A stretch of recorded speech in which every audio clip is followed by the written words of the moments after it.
Well, there it is, fellas. Week one of the Royal Fantasy Football League is done. And boy, was it a wild one. Wild and wet. It was crazy. Decided to break it down. It's Tuesday. I got nothing going on a Tuesday. It's Tuesday. It's a Taco John's Tuesday.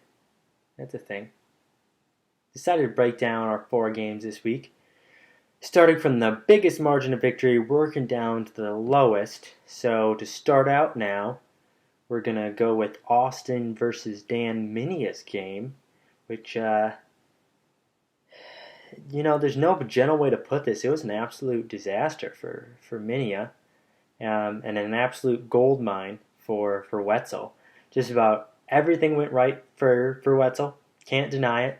Had some huge games from a lot of his guys. And with 184 points this week, probably the highest I've seen in a long time, and could very well possibly set the record this season for most points scored in a week in our very first week. But it's also not just his starters that were really, really solid. You take a look at his bench, and he scored 104 points just on his bench alone, which compared to Dan Minia's 105 starting, could have played almost the exact opposite players and almost still won, which is pretty impressive and speaks to the depth Austin has built.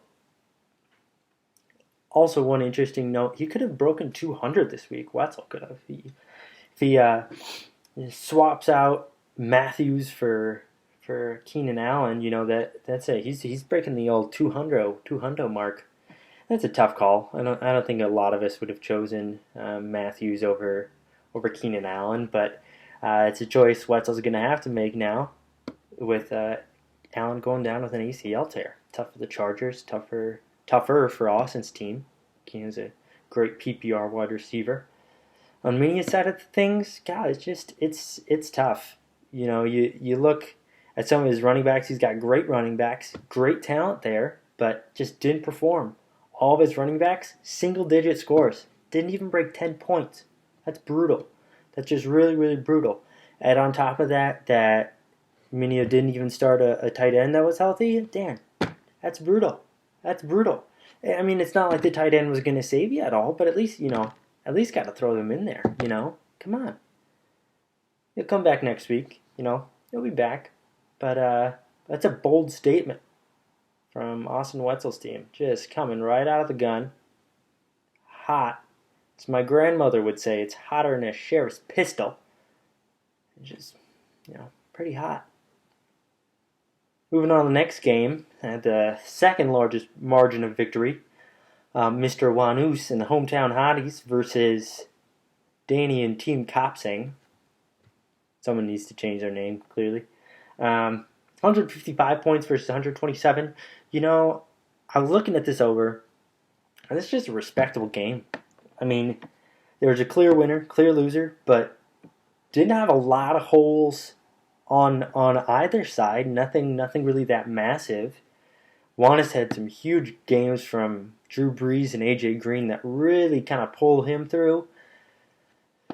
And AJ Green just had an insane day. He was 12 of 13 receptions to targets, 180 yards and a touchdown. And then even specifically when you look up his catches when he was against Darrelle Revis, he was 10 for 10 in a touchdown, including like a 54-yard bomb that was just dirty. Good on him. Good on Wannis. It was a lucky week for him. I'll give him that. I think he's got a pretty good team, but we'll kind of see what happens in the following weeks. On Danny's side of the board, same kind of situation as Minia in that all of his running backs scored single digits. Couldn't break into double digits, and that's gonna lose you games. Just straight up. That's what it's gonna do. Moving on to the third game of the week, the Puginators versus whose team. What team? Puginators versus Jay in Team Reed, another person who needs change the name, get creative. Come on. But victory for the Puginators, 148 to 137. This was a close game, kind of the game that I think everybody hopes for, unless you're Jay, obviously, because he lost. But this too was like a really pretty well balanced game. Not a lot of holes on either side, except for Des Bryant on my side of things, dropping one catch for 8 yards or whatever it was, and I hope that's not a trend that continues on to the future. But you never know. You don't. And especially with Dak Prescott, you figured that they'd have a report. They looked great in the preseason. He's kind of banking on that. Doesn't happen this week. See if we can turn it around. Come on, Dak. Come on, man. But, I'll be really honest with you. I was talking, a little bit of smack to Reed earlier. But I kind of think I squeaked out a victory on this one. I really, really do. I voted for Reed in the poll that I put up there, best post-draft team, obviously outside of your own.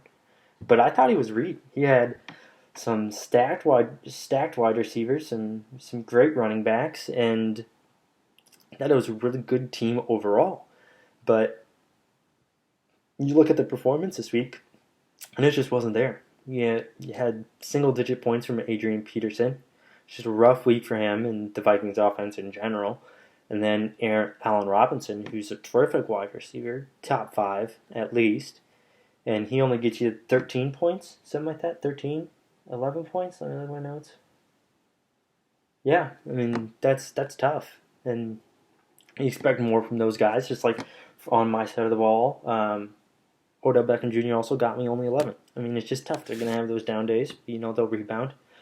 But yeah, I think Reed's going to rebound. I think he's going to be a real threat in the league. And I think we can just hope to pile on the losses while we still can, because I think he's got a lot more wins heading his way. I'll tell you that much.